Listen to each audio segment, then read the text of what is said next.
What's going on, world? It's your boy SenseiRip, and I'm back again with another video. I hope everyone is doing well this holiday weekend with their families. Yeah, man, I just wanted to get back in the lab and give y'all something, man. Shout out to all the dialogue, because they really the ones who put me on with this. But for those who don't know, here on the screen, model video Vixen Gloria Velez.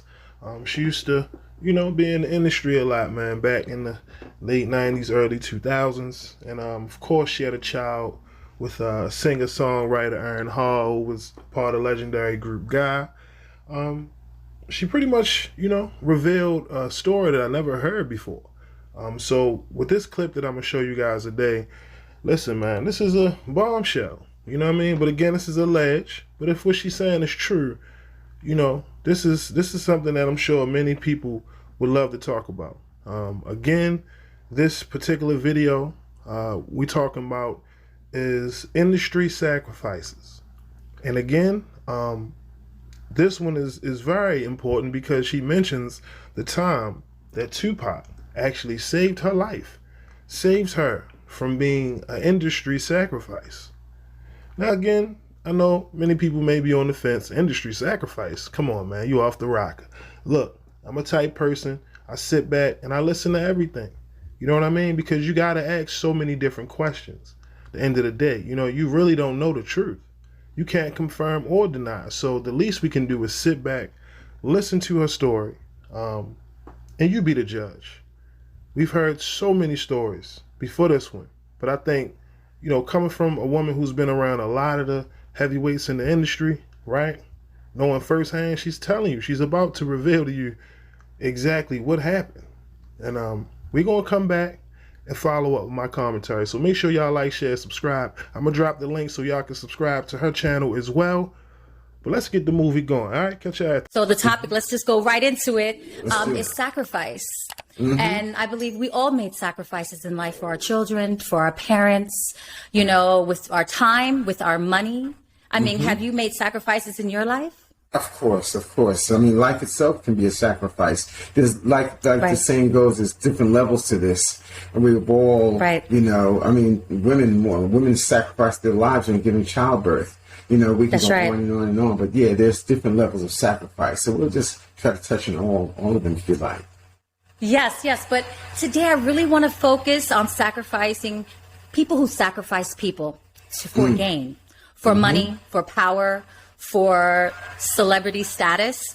And I believe that this is a touchy subject for a lot of people because people don't want to acknowledge that this does happen, that people sacrifice people for money and fame. And people are scared to. I think it's time for people to talk about things that, you don't want to talk about, but that's really happening. We have to face it today. Sure. And the reason why I'm bringing up this topic today is because it was told to my son, my oldest, that just turned 25. Happy birthday, Aaron. Yesterday. And that he wasn't supposed to be born. So I know that sounds crazy. Really? He was over a mutual friend of me and his father, Blue Da Vinci's house. He's recording with his son doing music. Yes, my son is musically talented as well. And a gentleman was visiting him, and when Blue introduced my son as Aaron Hall, Gloria Velez's child, the gentleman told my son he wasn't supposed to be born. So this was shock for my son. My son was like, what? Like, what are you talking about? That's not something you say to someone you just met, Right. So he said, call your father, FaceTime your father. I'll confirm the whole story. And my son got on FaceTime with his dad and this gentleman. And they told my son this story, which I never told him ever in his life. So, yeah, let's get right into it. OK, Absolutely. So it's the year 1996. I am dating Aaron Hall. I am 17 years old and pregnant at the time. I know. We're actually in L.A.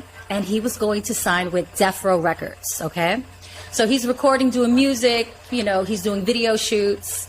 And I was, part of it. We were living out in a hotel, because we wasn't, living there. We was just recording, and he was just getting a feel of the whole.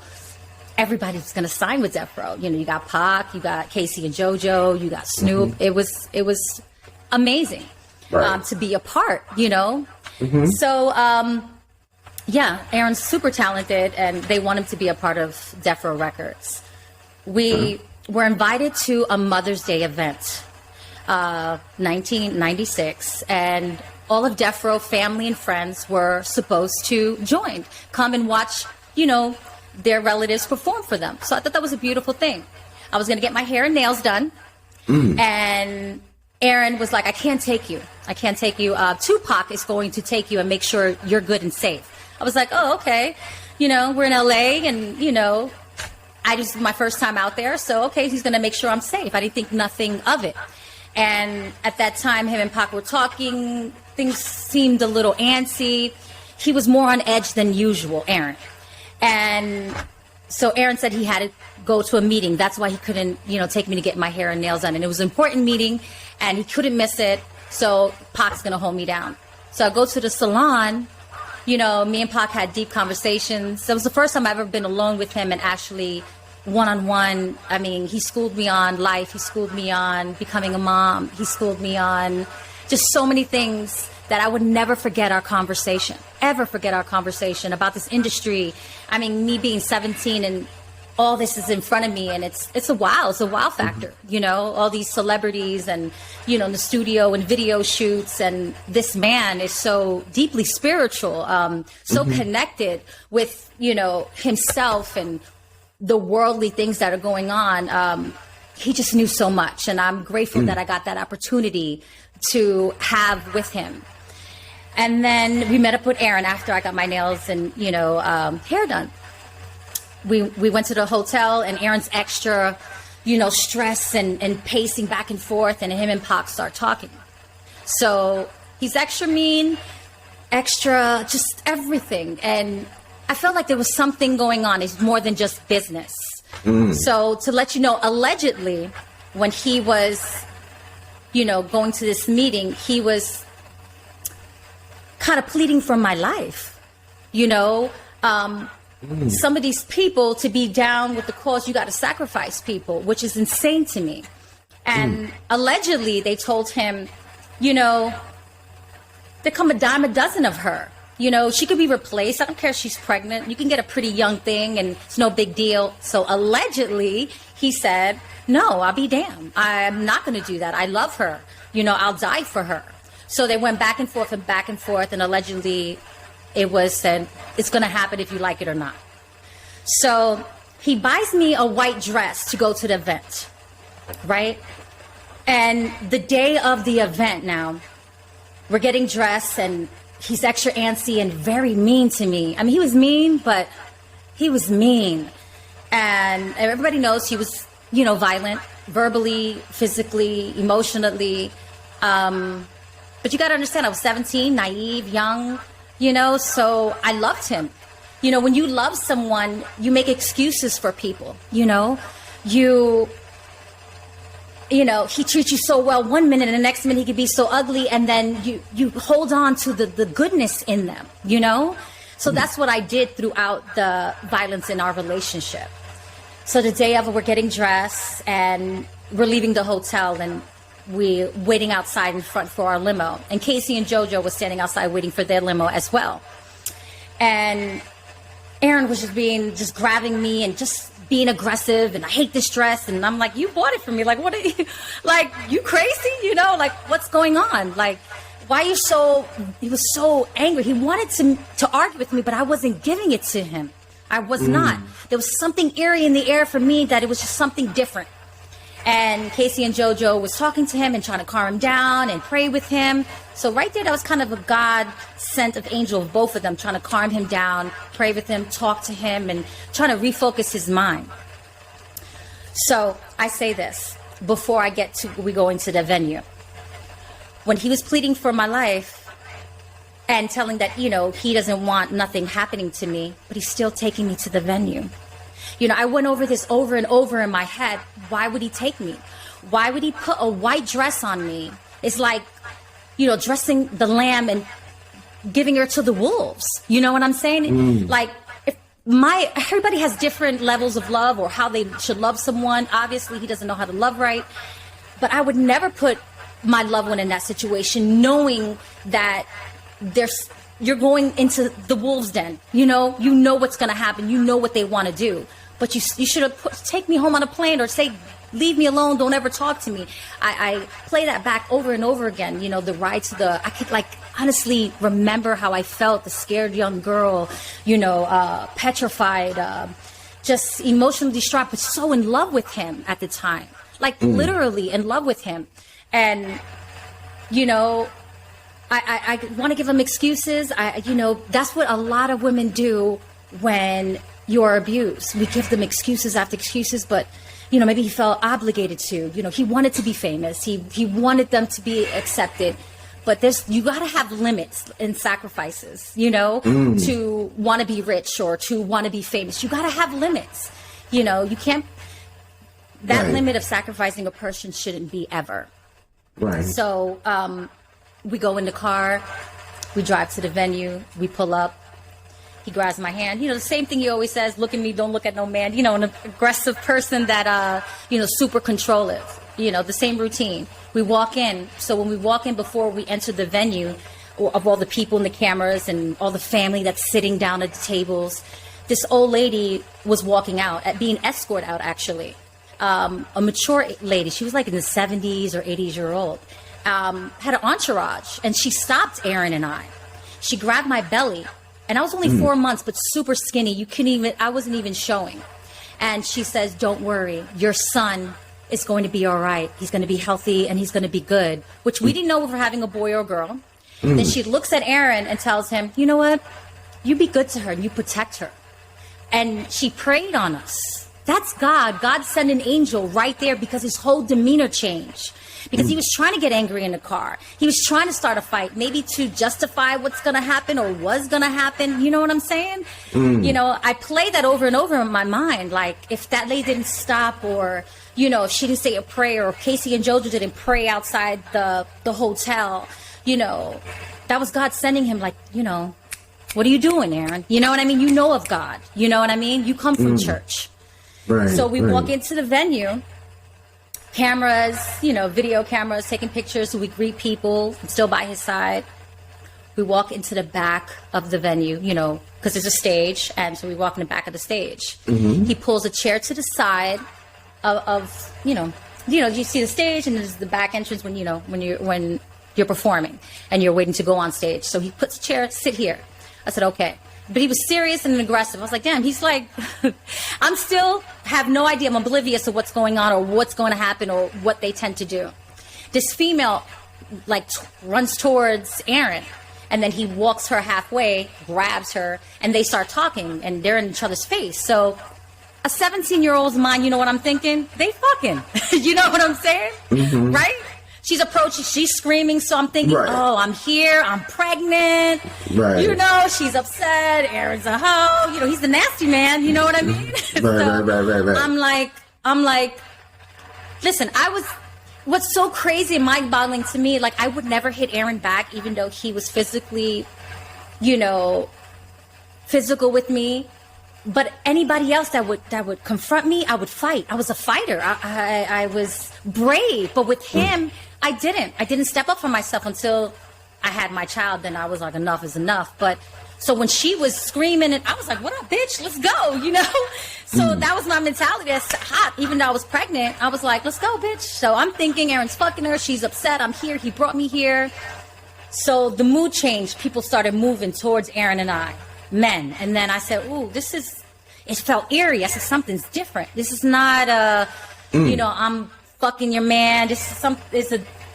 When you're hard, you feel something's wrong. Right. Okay. And then, so I shut up quick. I was looking at the room and seeing, I'm trying to figure out what the fuck's really going on. Because I see the fear now in Aaron's face. Shut the fuck up. You know what I mean? So I see the fear that it's more than just they fucking, right? So within the commotion and people started moving towards, and you see the dudes, Pac runs. He runs towards Aaron, grabs up the girl, and says, nobody fucking touch her. Points to me. And he goes, she's family, she's Aaron's wifey. I told you nobody fucking touches her. So I looked and I was like, my mind's like, what the fuck is going on?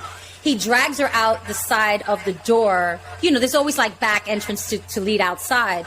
And it was a back entrance, and a lot of people follow. When Pac moves, people follow. And they followed him outside.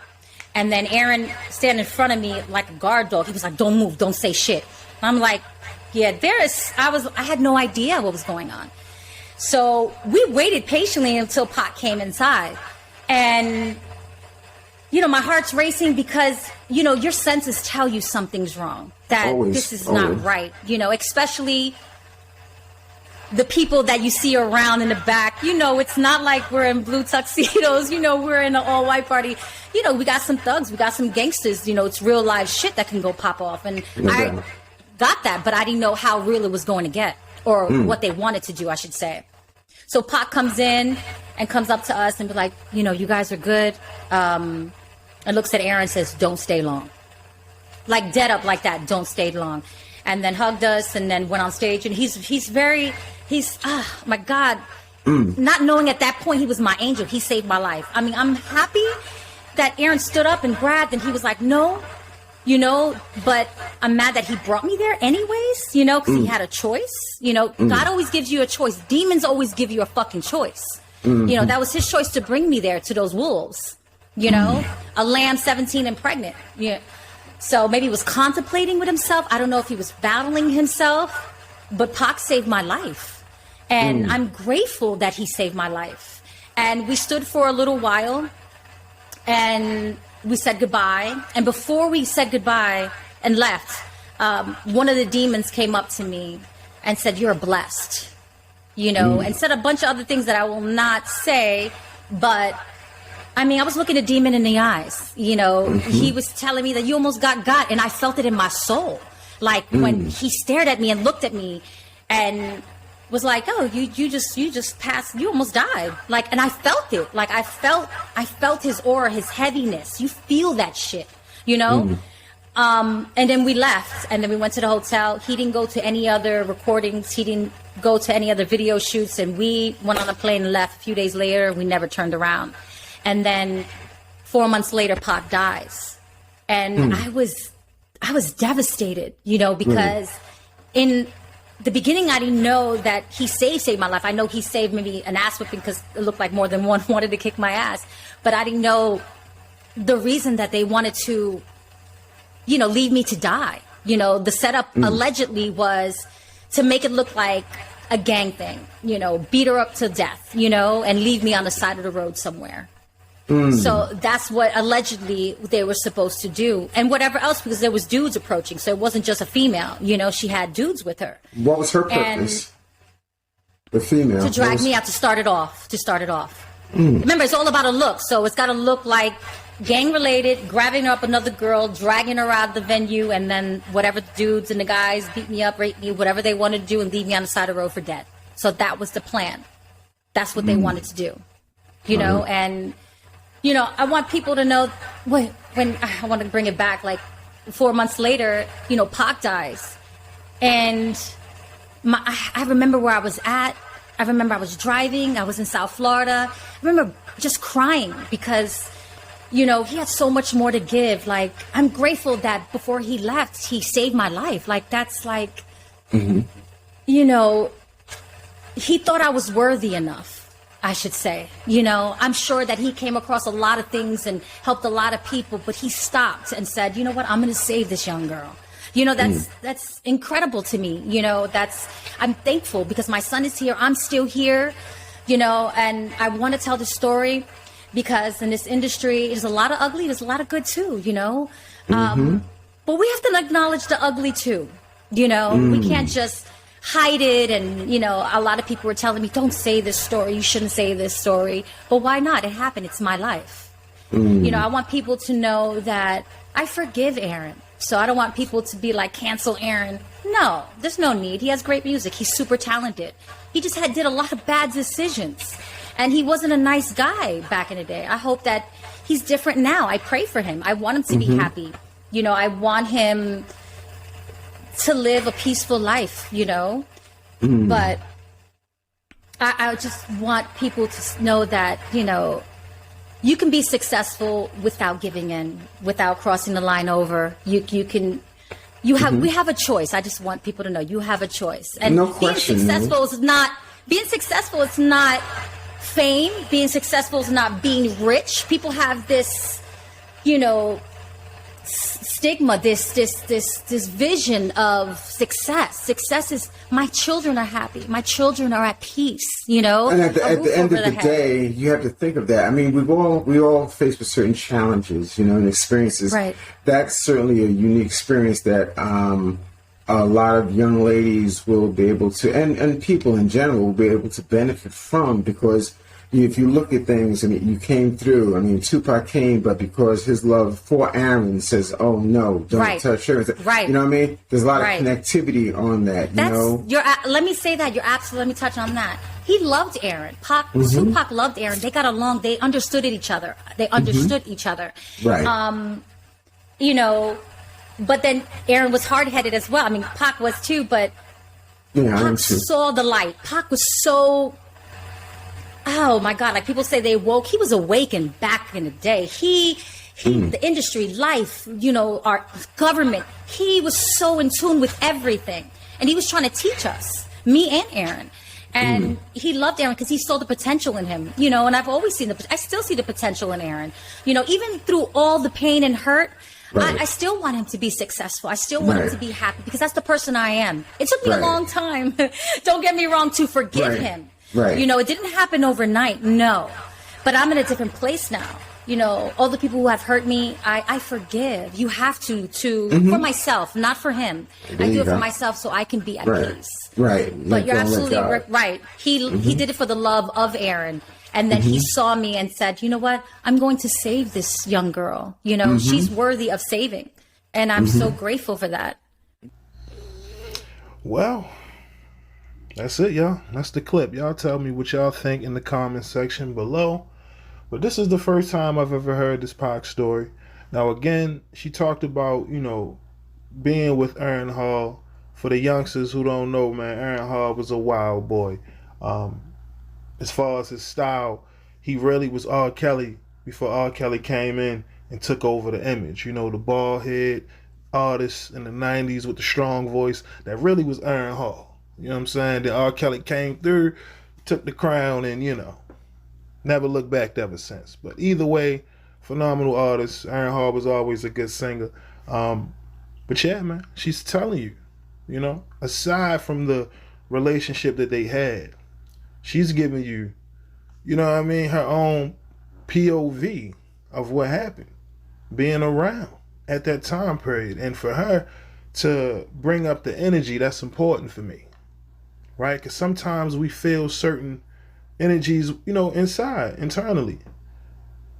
And we fight it. We fight the inner demons, right? We fight that energy that can at times be so conflicted. But little do you know, your life could be on the line if you don't make the right decision. But according to what she just said in this clip, she felt like something was much deeper. And from what she was told, this was all a well-plotted scheme to get her in a situation where she could be sacrificed for the greater good of what? Aaron Hall's career. Allegedly. I just want to protect my platform. Allegedly. This is coming from her mouth. But come on, man.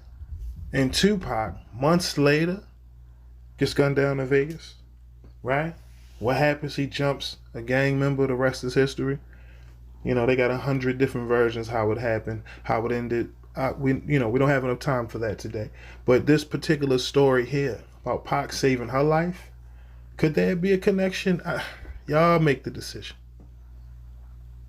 But come on, coincidences? Like, let's be honest here. This woman put this video out a month ago. You go over to her channel. I don't even think she's monetized yet. So I'm gonna need y'all to go over there, subscribe to her channel, get the numbers up. You know what I mean? Because I'm pretty sure she has a lot more to say. And I'm sure she could have came out, headline after headline if she wanted to. But no, she wanted to develop a platform. So for the Gloria Velez fans, please hit the link in the description. Subscribe to the channel. Let her know Forgotten Kings TV brought you over there. You know, whether you like Pac, right? You don't like him, whether you like Aaron Hall or not. This is her story, and she's telling it. And I'm just curious of, you know, people's thoughts on what they got to say. Because we've heard so many stories. We got so many rappers being gunned down in the industry today, you know, and it makes you wonder. Shit, even on another level, on a more local aspect, in our communities, in our neighborhoods, our people getting gunned down every day. Could it be a conspiracy? Huh?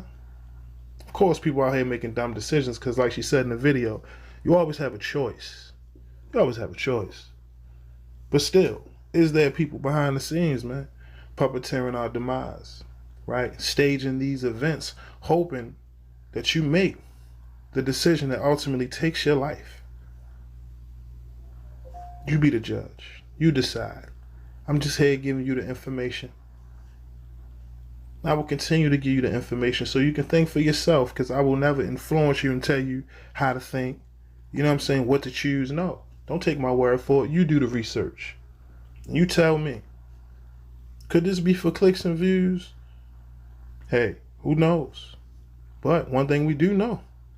She was in the industry. She was around. For some reason took a hiatus, fell back. Like many of, you know, her peers. Entertainers been in those similar positions, done the same thing because the industry can be that dark, can be that evil, make you never want to come back. So, y'all let me know what y'all think in the comment section. My name is SenseiRip. I'll be back with more dope work. Make sure you like, share, subscribe, not only to my channel, but to her as well. And y'all let me know what y'all think, man. All right? Happy holidays for those who celebrate it. I know y'all the tough one. I don't celebrate this. Okay, bro. Just enjoy your day. Enjoy your evening. You know what I mean? But yeah, I'm out, baby. Peace.